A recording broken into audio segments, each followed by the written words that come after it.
cumprir a missão em favor das pessoas que têm recursos. Na semana retrasada vimos em favor dos que não têm recursos.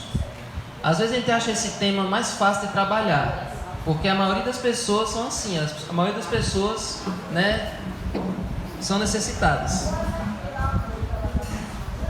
Espera todo mundo se ajeitar. O texto é Mateus 16, 26. Estamos revisando a lição da escola sabatina.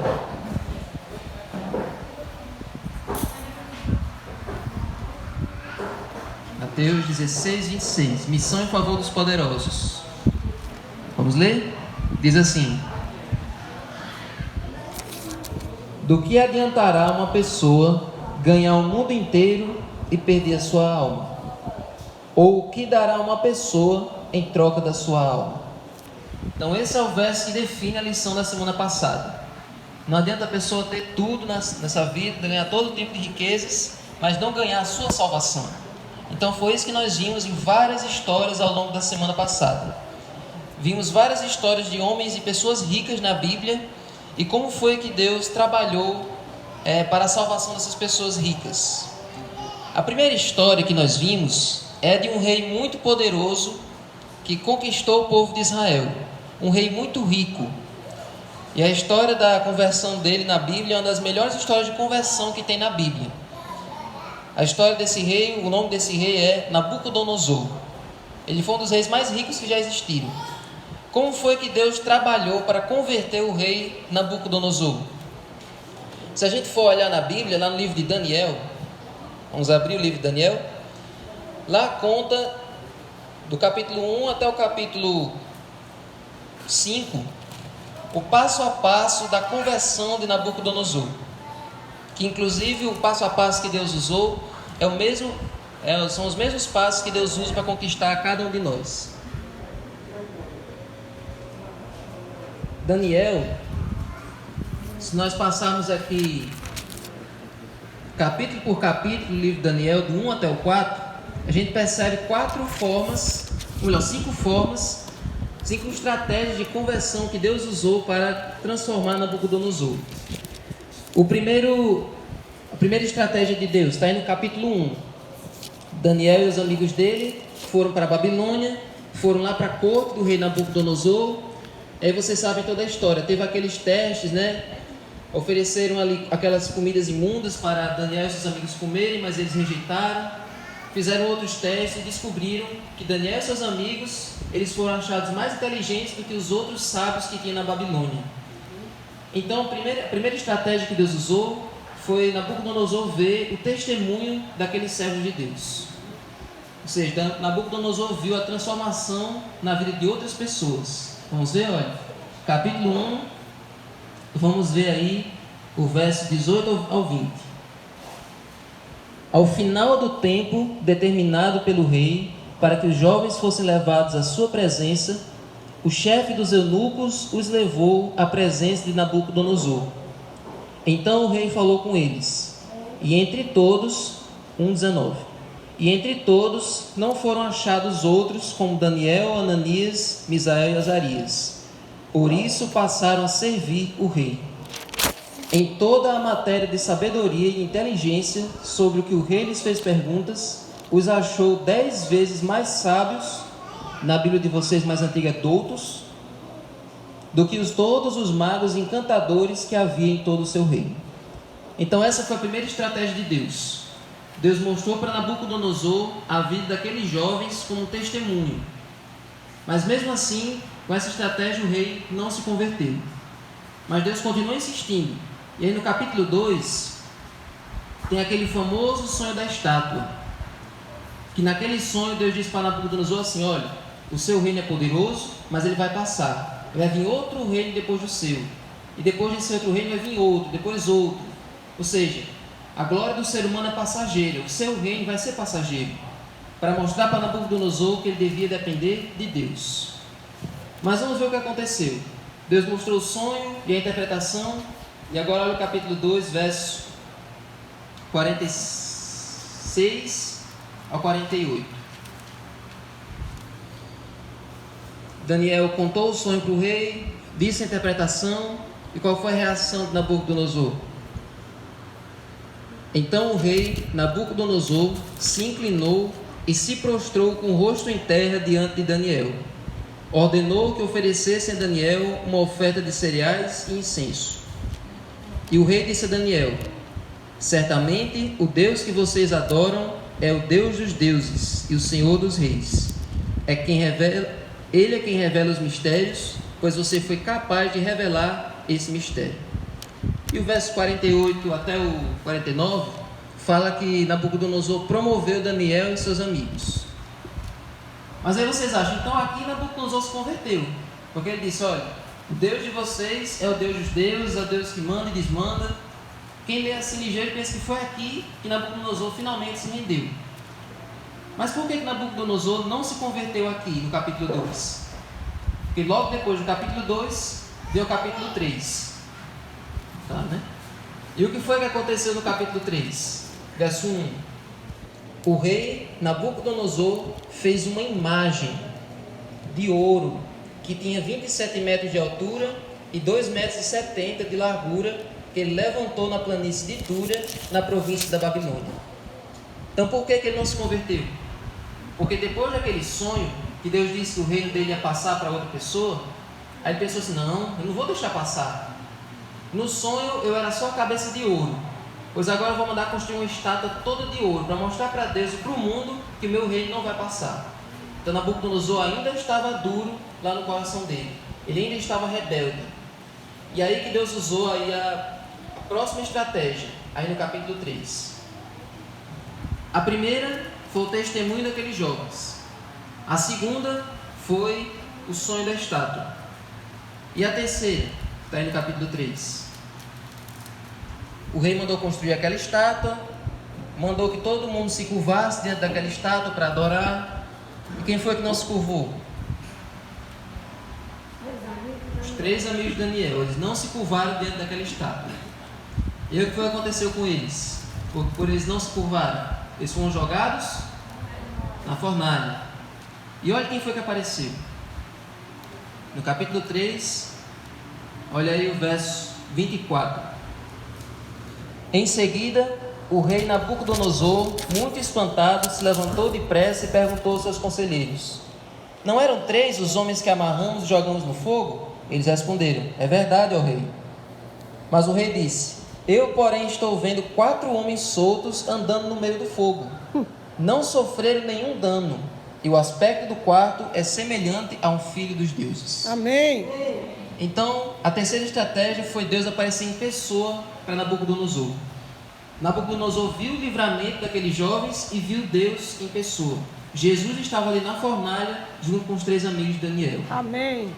Então olha como Deus foi trabalhando com esse homem. Olha como Deus foi usando todas as estratégias para converter esse rei. Aí você pensa: não, agora que Nabucodonosor viu o próprio Deus ali na fornalha, agora ele se converteu. Vamos ver se é verdade? Olha o verso 28. Nabucodonosor disse: bendito seja o Deus de Sadraque, Mesaque e Abednego, que enviou o seu anjo e livrou os seus servos, que confiaram nele, pois não quiseram cumprir a palavra do rei, preferindo entregar o seu corpo a servir e adorar um Deus que não era o Deus deles. Até aí tudo bem, parece uma confissão de alguém que realmente se converteu. Mas olha aqui o que ele disse no final, verso 29. Portanto, faça um decreto ordenando que todo o povo, nação e língua que disser blasfêmia contra o Deus de Sadraque, Mesaque e Abednego seja despedaçado, e que as suas casas sejam reduzidas a ruínas, porque não há outro Deus que possa livrar como este. Amém. Veja que o que Nabucodonosor disse aqui no final mostrou que ele não tinha entendido ainda como era adorar a Deus. Ele disse: olha, o Deus de Sadraque, Mesaque e Abednego é o Deus verdadeiro, é o Deus dos deuses, mas quem não adorar a ele, eu vou mandar matar. Então veja, ele tinha aprendido, ele tinha entendido, ele tinha se convertido? Não, ele continuava arrogante, ele continuava orgulhoso, continuava duro. Mas Deus não desiste de Nabucodonosor, assim como ele não desiste de nós. Amém. E aí no capítulo 4 é o momento em que Nabucodonosor verdadeiramente ele se converte. Porque, olha, quando a gente vai olhar o capítulo 4, Nabucodonosor tem um sonho que uma árvore grande, uma árvore bem grande que dava sombra para as pessoas e sombra para os animais e recursos para esses animais, essa árvore ela era cortada e ficava só o topo. E aí Daniel disse para Nabucodonosor que essa árvore representava ele, e que ele ia sair do meio das pessoas, ia morar no meio dos animais e se tornar como um bicho por 7 anos. E só depois desses 7 anos é que ele iria voltar para a civilização, ia voltar e ia reconhecer Deus. Então Nabucodonosor era para ele ter se tocado com esse sonho. Mas o que foi que ele fez? Capítulo 4, verso 29 e 30. Passados 12 meses, quando estava passeando no terraço do palácio real da cidade da Babilônia, o rei disse: não é esta a grande Babilônia que eu construí para a casa real, com o meu grandioso poder e para a glória da minha majestade? Então Nabucodonosor ainda estava orgulhoso. Um ano depois daquele sonho, ele continuava dizendo: essa é a minha cidade, esse é o meu poder, esse é o meu reino. Ele ainda continuava arrogante. E foi aí que o sonho se cumpriu. Um determinado dia, Nabucodonosor começou a agir como um animal. As unhas começaram a crescer, o pelo começou a crescer, e ele saiu do palácio, foi para o meio do mato, e começou a morar no meio dos bois, no meio das vacas, começou a comer capim. O rei se tornou um bicho por 7 anos. E aí? Então o rei Nabucodonosor foi humilhado para aprender a reconhecer Deus. E aí no final do capítulo 4, aí que ele cai na real. No final do capítulo 4, olha, verso 34. Mas ao fim daqueles dias, eu, Nabucodonosor, levantei os olhos ao céu e recuperei o entendimento. Então eu bendisse o Altíssimo e louvei e glorifiquei aquele que vive para sempre. Amém? E se você continuar lendo, aí tem a declaração dele, mostrando que ele realmente agora havia mudado, que ele realmente tinha se convertido. Então você vê, Deus usou várias estratégias para alcançar o coração dele, para alcançar o coração daquele homem. Então você vê como Deus se importa com todos os tipos de pessoas, seja uma pessoa pobre, seja uma pessoa rica. Deus usa todas as maneiras para conquistar aquela pessoa, seja o testemunho de alguém, seja um sonho que Deus manda para você, seja um irmão que vem falar com você para mostrar o que é que você precisa, como que você precisa voltar para Deus. Deus trabalha com a gente assim como Ele trabalha com Nabucodonosor. Amém? Amém. Agora, essa é a primeira história que a gente viu na semana passada. A primeira história de uma pessoa rica que foi transformada. Agora nós vamos ver a segunda história de uma pessoa rica. E agora eu quero que vocês falem, que eu já falei demais. Vamos aqui para 2 Reis 5. Reis é o livro de Félix. Ontem lá no PG, Félix citou um texto favorito dele na Bíblia. 2 Reis, capítulo 5.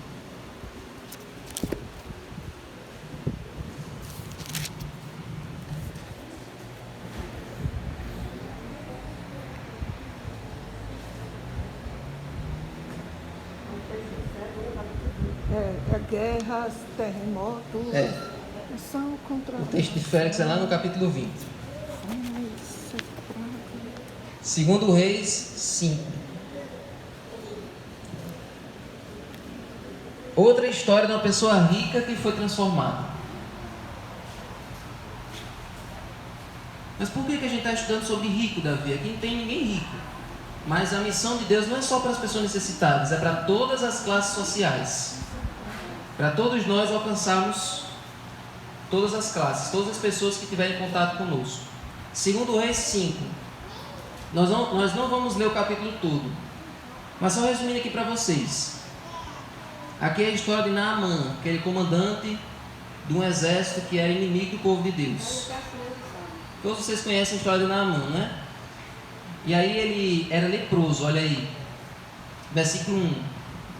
Naamã, comandante do exército do rei da Síria, era grande homem diante do seu senhor e de muito conceito, porque por meio dele o Senhor tinha dado vitória à Síria. Ele era herói de guerra, porém sofria de lepra. Então ele era muito poderoso, ele conquistava tudo, ele era o bambambam, mas ele era leproso. E aí, por a providência de Deus, Naamã teve contato com o profeta Eliseu. E ali, o que foi que o profeta Eliseu fez? Disse, olha, vá no Rio Jordão, mergulhe 7 vezes, e aí você vai ser curado dessa lepra. E aí Naamã mergulhou 1 vez, 2, 3, 4, 5, 6, e na 7ª vez, quando ele saiu da água, aí ele estava curado da lepra. E aí ele voltou para agradecer a Eliseu. E aí o que foi que aconteceu? Aí no capítulo 5, vamos ver aí, verso 14. Então Naamã desceu e mergulhou no Jordão 7 vezes, conforme a palavra do homem de Deus.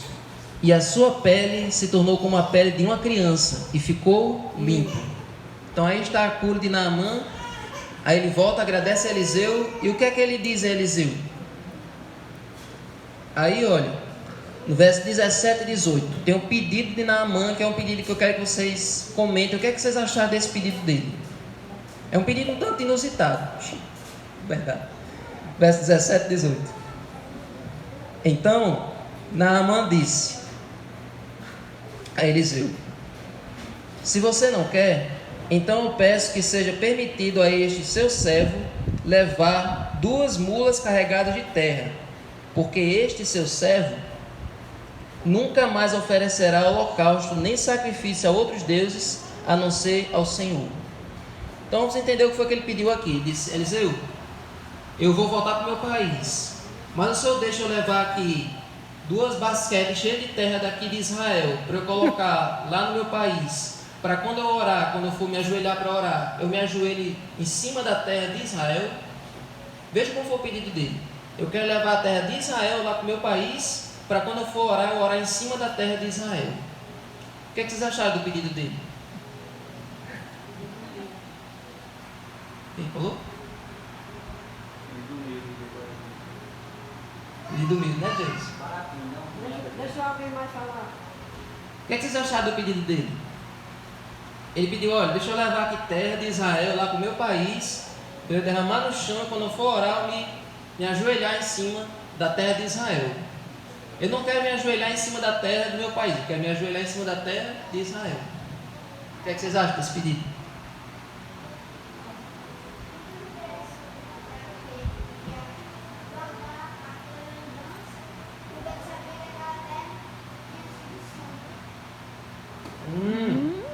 Ele tem a consciência de que aquela terra é uma terra santa, né? Interessante. Mas se você achar esse pedido estranho, até inusitado, olha o outro. 18. Mas que o Senhor Deus perdoe o seu servo uma coisa. Quando o meu senhor, o rei, entrar no templo de Rimom para ali adorar, e ele se encostar no meu braço, e eu também tiver de me encurvar no templo de Rimom, quando assim me prostrar no templo de Rimom, vai repetir, claro. repetir quantas vezes? Que o Senhor Deus perdoe este seu servo por causa disso. Olha o segundo pedido. O rei de Naamã era um rei velho, né? Ele precisava de alguma coisa para se apoiar. Então, quando ele ia se prostrar dentro do ídolo dele, lá o deus Rimom, repetiu umas 50 vezes aí, quando ele ia se prostrar dentro de Rimom, aí ele usava Naamã para se apoiar. Então ele se prostrava e segurava assim Naamã. Então Naamã ele tinha que se prostrar também. Então ele disse: Eliseu, o senhor me desculpe, mas quando eu for para o templo do Deus lá do meu rei, eu vou precisar me curvar, mas eu não vou estar adorando, eu vou só me curvar, mas sem adorar. O senhor deixa? Se tem algum problema com isso? O que é que vocês acham desse segundo? Ele queria dizer que o coração dele não ia estar mais ali. Era só um gesto, mas o coração dele ia estar ligado ao Deus que o salvou.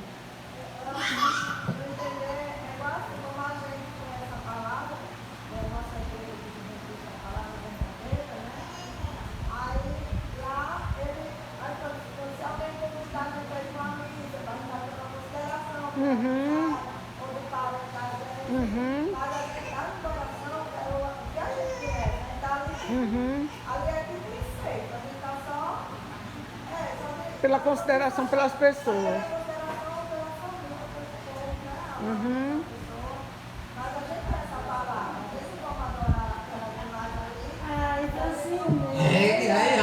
Deu dentro, Francinei. Muito bem. Ela foi no ponto agora. Esse caso de Naamã é o mesmo caso que acontece com a gente em algumas ocasiões. Quando a gente é convidado, né, para alguma cerimônia, em alguma outra igreja, em alguma outra denominação, e às vezes a gente participa ali por consideração, mas nosso coração está onde tem a verdade, não é verdade?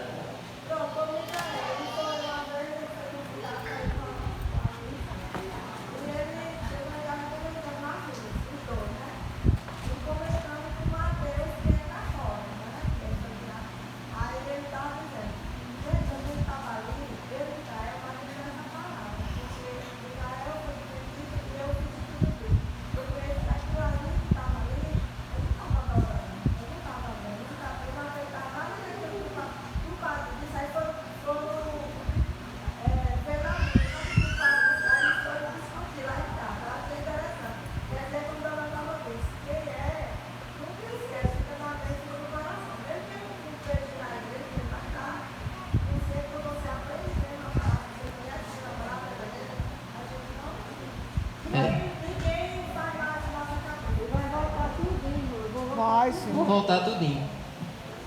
Só espero que seja de forma passiva. Exatamente. Mas aí, o que é que você ia responder se eu fosse Eliseu? Você ia ficar discutindo com Naamã, olha, esse negócio de levar a terra não precisa, não sei o quê. Isso aí é superstição, isso aí é bobagem. Você pode orar em qualquer lugar. Você ia ficar discutindo com Naamã.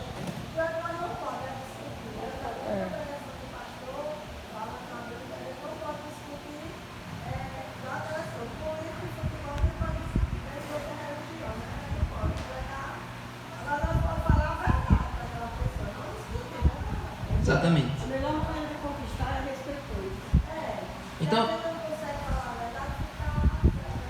Então, não sei não respeitar, eu preciso aprender, mas é respeitando que ele conquista. Qual foi a resposta de Eliseu? Ele não foi discutir, ele não foi explicar, olha, você está errado, isso aí é superstição, coisa da sua cabeça. Deus está em todos os lugares. Ó, o verso 19. Eliseu lhe disse: vá em paz. Foi o que Eliseu disse. Vá em paz. Vá em paz.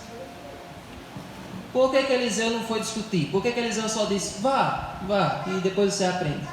Por que Eliseu não foi tentar ensinar tudo de uma vez para Naamã?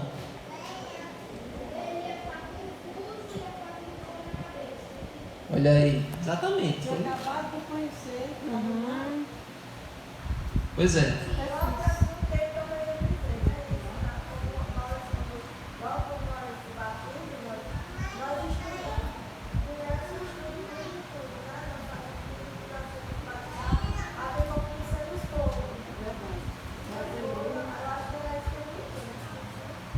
Pois é. É isso aí. Exatamente. Não precisa mais nem comentar nada. Eliseu teve paciência com o tempo de aprendizagem de Naamã. Ele não foi tentar colocar o carro na frente dos bois.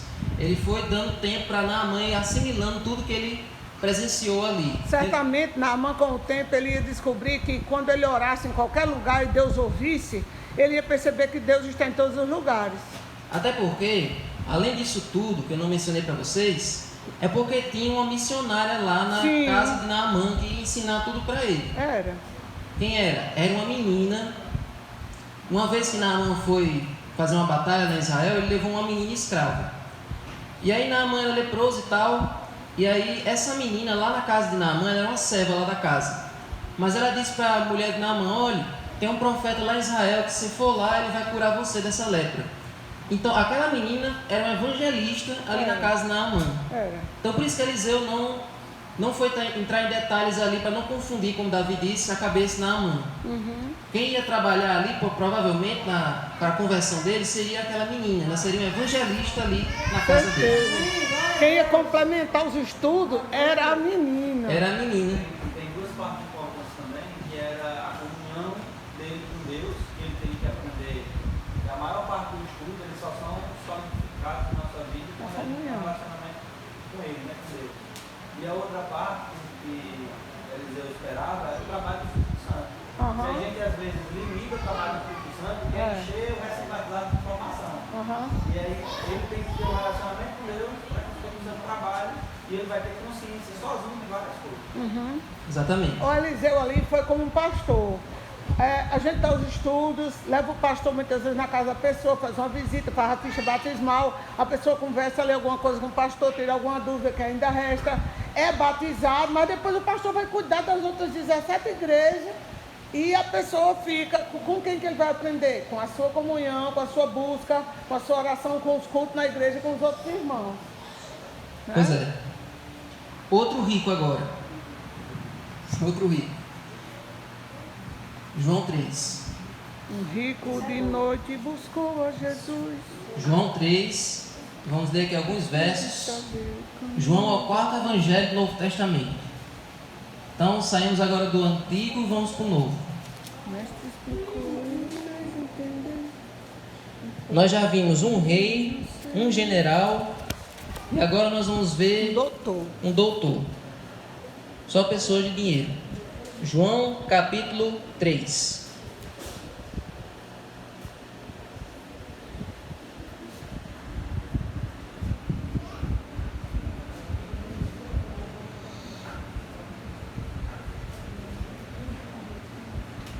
João capítulo 3.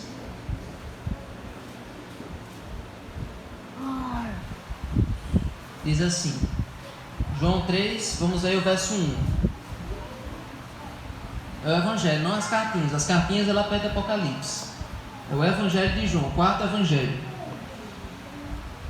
Diz assim: havia entre os fariseus um homem chamado Nicodemos, um dos principais dos judeus.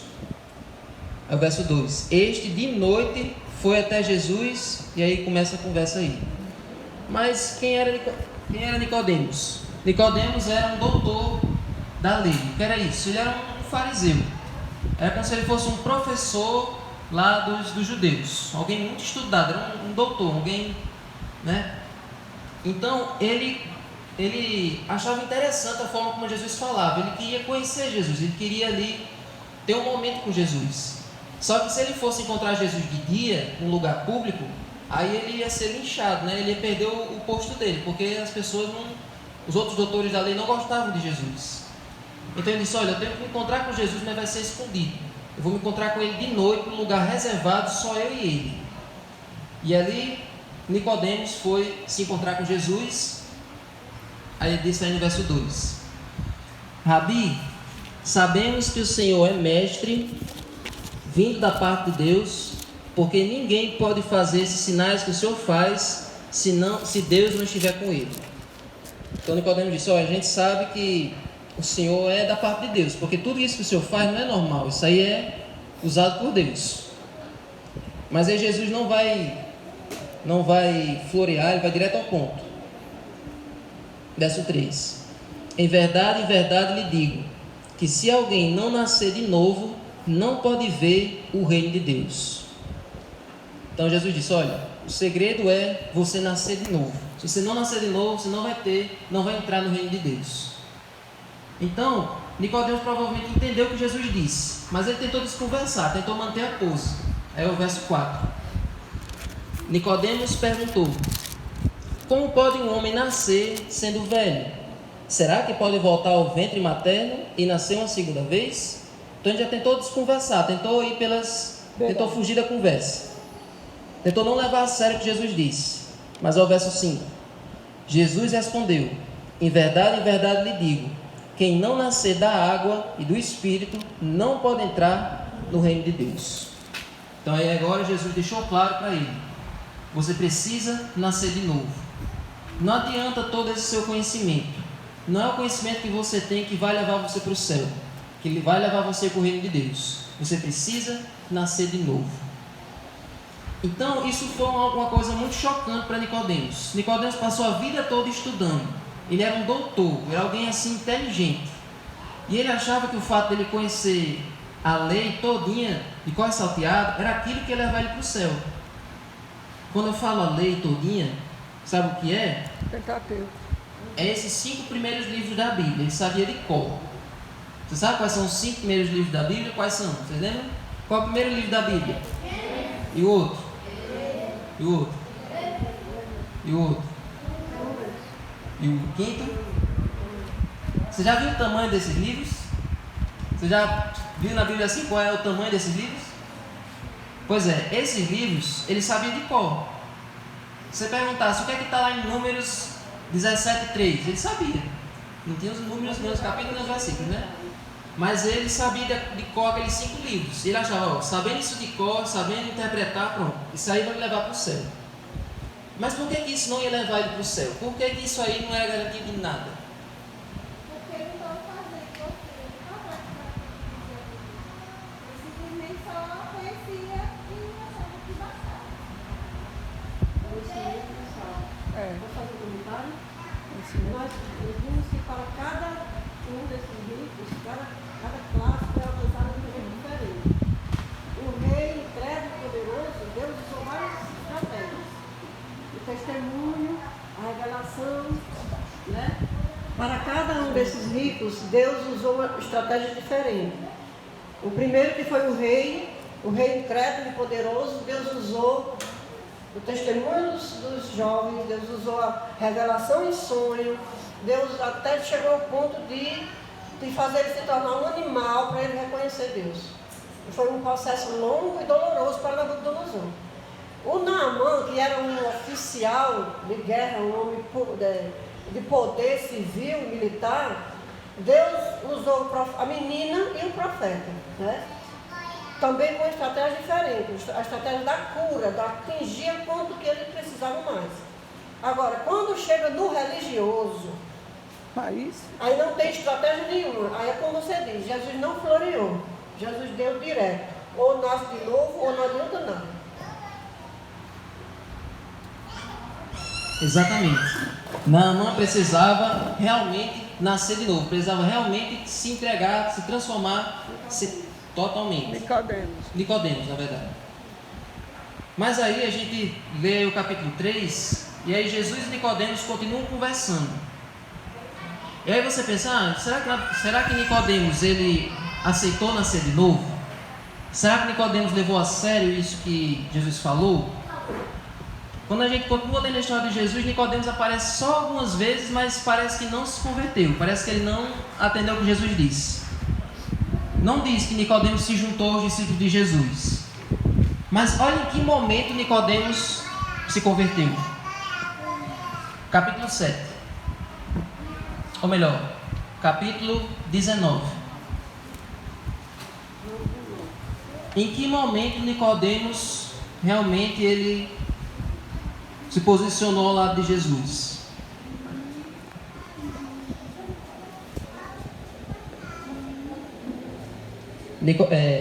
João 19, verso 39. Em João 19 é o capítulo da morte de Jesus. Jesus morreu, foi sepultado, e aí, no final do capítulo, depois do sepultamento, 3 dias depois, né, Jesus ressuscitou. Mas olha quem foi que trabalhou ali no processo de sepultamento de Jesus. Olha o personagem que aparece de novo. 19:39. Diz assim: e Nicodemos, aquele que anteriormente tinha ido falar com Jesus à noite, também foi, levando cerca de 35 quilos de um composto de mirra e aloés. Eu gosto que essa Bíblia já diz o peso de um jeito que a gente sabe o que é, né? Eu não sei como é que está nessas Bíblias antigas, mas aqui já diz que 35 quilos de mirra e aloés, 35 quilos de perfume, para perfumar ali o corpo de Jesus ali na sepultura. Agora você vê que Nicodemos ele não mais estava se escondendo, agora ele realmente se posicionou. Depois da morte de Jesus, ele criou coragem e disse: agora eu vou me posicionar do lado do mestre. Pois é, 100 livros a gente não faz ideia do que é isso. Mas aqui diz 35 quilos de perfume. Então imagine ele levar pela cidade aqueles 35 quilos de perfume para o sepulcro de Jesus. Imagine agora a coragem que Nicodemos teve para se posicionar publicamente do lado de Jesus. Ele patrocinou o embalsamento. Foi. De Jesus. Os corpos deles eram embalsamados, revestidos de produtos perfumados. Pois é. Aí eu, sei lá, não. os pastores, não sei se é Rodrigo Silva, disse que ele fazia várias lavagens, todas elas perfumadas. Eles dissolviam e lavavam, faziam a primeira lavagem com um perfume, aí lavava com outro perfume, aí dava outro banho com outro perfume, depois com outro perfume. Aí por isso que ele levou muito, porque ele... É interessante, tem uma Bíblia que fala o valor que ele gastou, né, que era muito alto. E outra Bíblia fala o peso das essências, né? Mas a lição maior que eu quero tirar é o seguinte.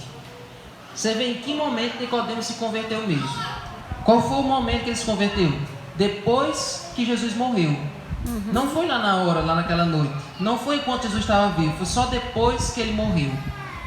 O que é que isso ensina pra gente sobre o tempo que uma pessoa se converte? Sobre dar tempo a uma pessoa?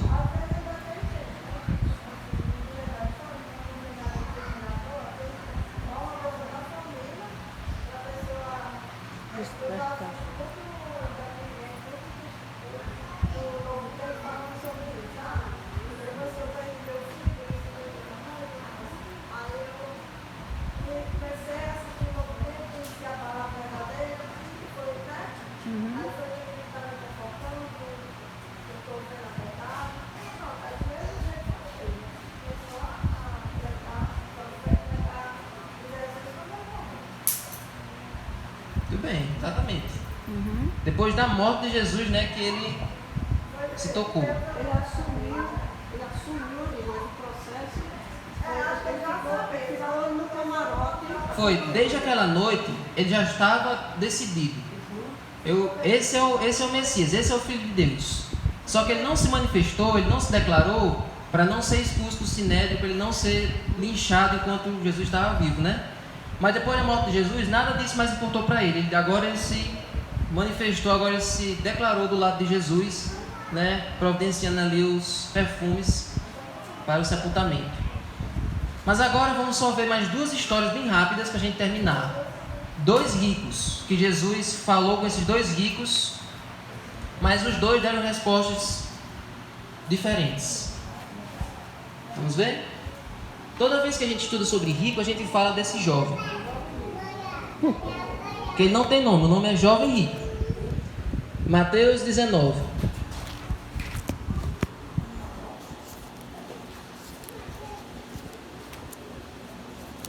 Mateus 19, uma história bem curtinha.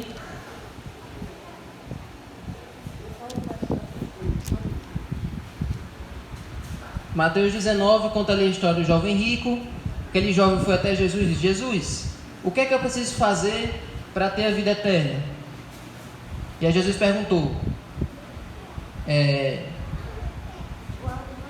Jesus disse: se você quer entrar na vida, guarda os mandamentos. Ele perguntou quais? Não mate, não cometa adultério, não fume, não roube, ou não furte, não furte, não adultere, honre seu pai e sua mãe, ame seu próximo como a si mesmo. E aí, não fume. Então, aí o jovem rico disse: pois eu faço isso a minha vida toda, eu nunca fiz nada errado. Eu sempre guardei os mandamentos. Se for isso, Nunca fumei, nunca roubei, nunca bebi. se for Aí- isso, já tô com o pé na glória. Pois é. Aí, foi o que aconteceu. O jovem disse: eu já fiz tudo isso. Aí Jesus disse: olha, se você quiser ser perfeito, vá, venda os seus bens, dê o dinheiro aos pobres e você terá um tesouro nos céus. Depois venha e me siga. Então Jesus disse: olha, você guarda os mandamentos? Muito bem. Agora, doe toda a sua riqueza para os pobres e venha me seguir. E o que foi que o jovem respondeu? Verso 22. Mas o jovem, ouvindo esta palavra, retirou-se triste, porque era dono de muitas propriedades. Ele nem disse nada a Jesus, ele só deu as costas e foi embora triste. Essa foi a resposta desse jovem. Mas agora nós vamos ver outra história para a gente comparar as respostas desses 2 homens ricos. Você vê que esse aqui Jesus falou com ele e ele disse não. Agora segura aí Mateus 19, segure Mateus, e agora vamos para Lucas 19. É 2 livros depois. Sendo que é no 19, né? Sempre. Tem que ser no 19. Segure Mateus 19 e pegue agora Lucas 19. Outro homem rico.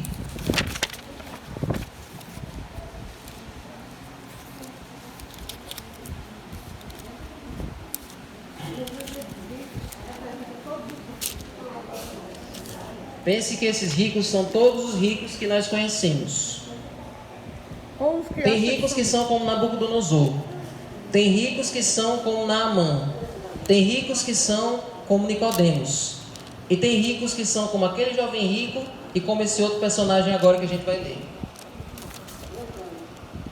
Eu vejo Zaqueu como um político de hoje.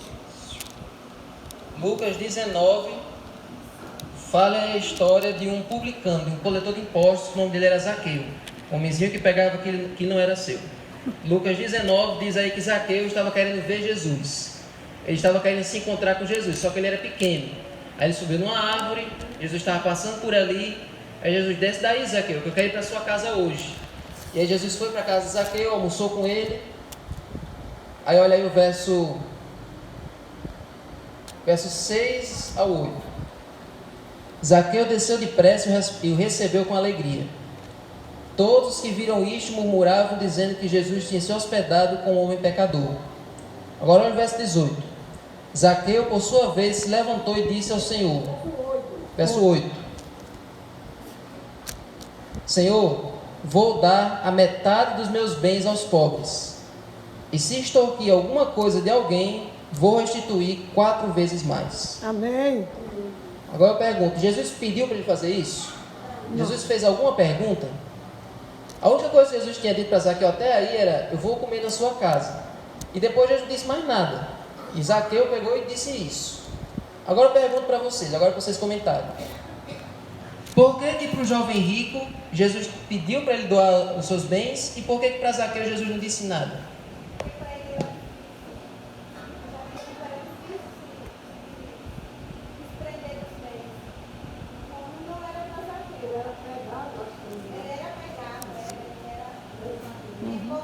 Tem teólogo aqui.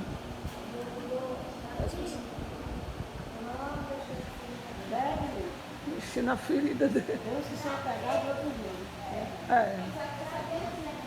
Eu sabia que Zaqueu não era. Ele tinha vontade de seguir Deus de todo o coração. Ele estava programado. E antes de Deus falar, ele já quis falar. Já o jovem rico não quis, já que ele viver dos seus bens. Exatamente. É sim.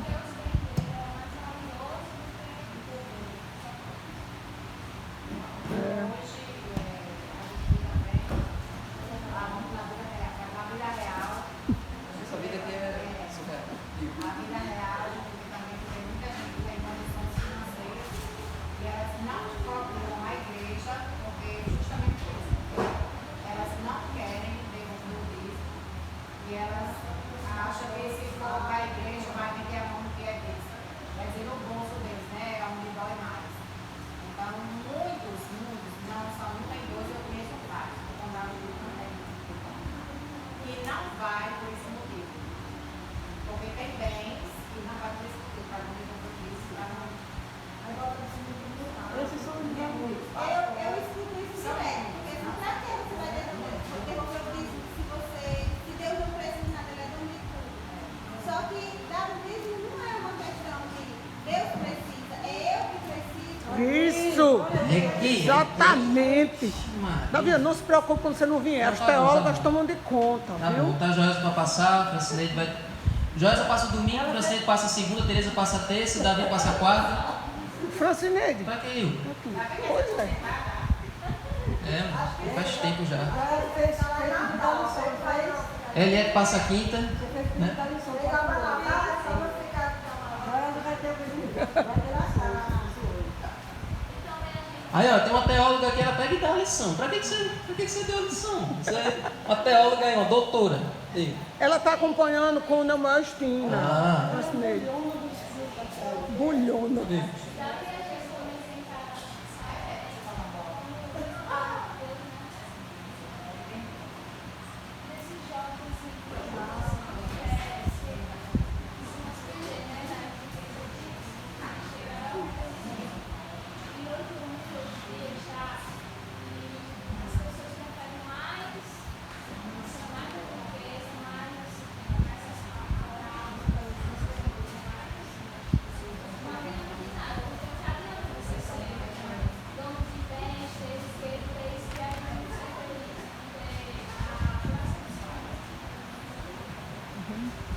Muito bem, exatamente.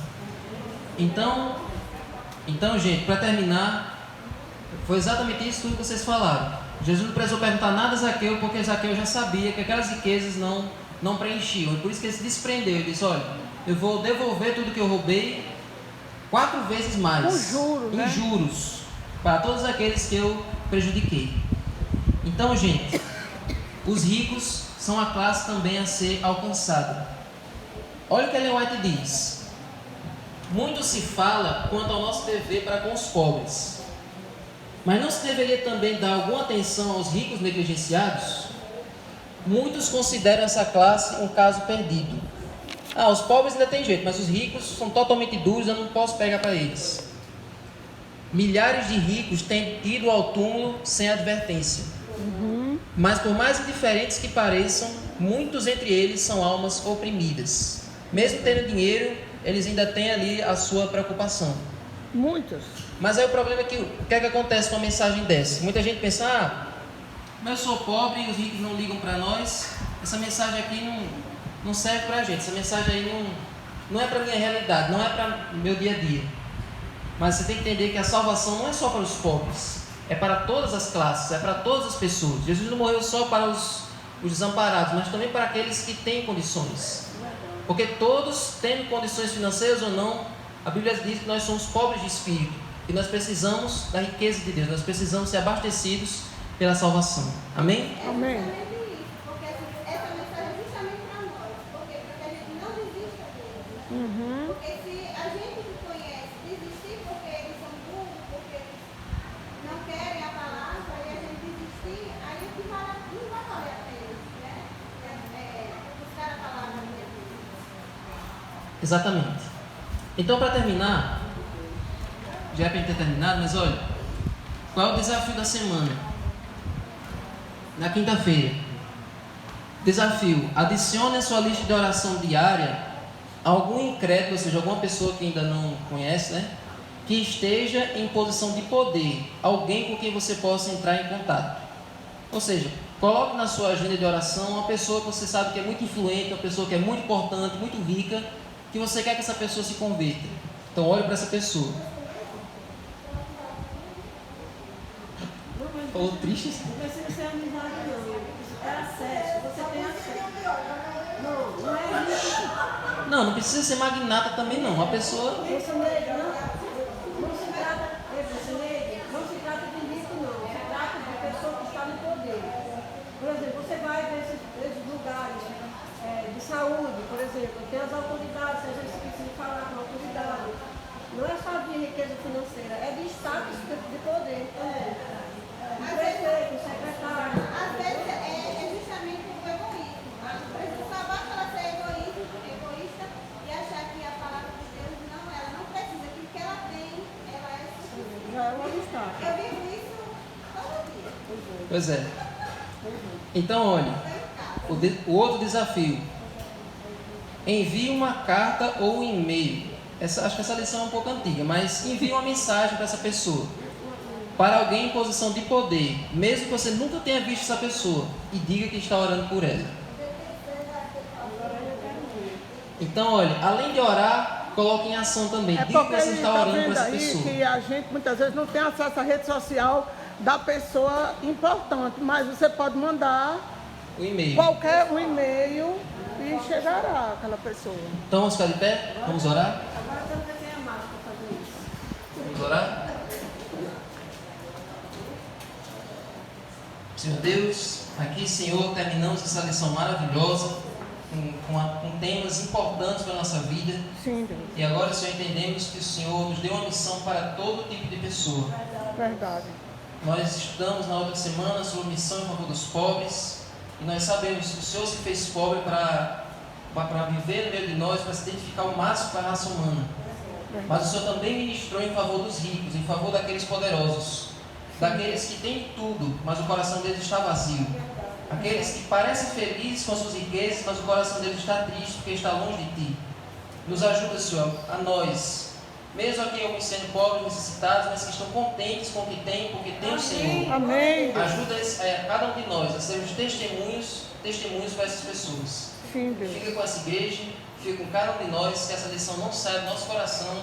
Em nome de Jesus. Amém.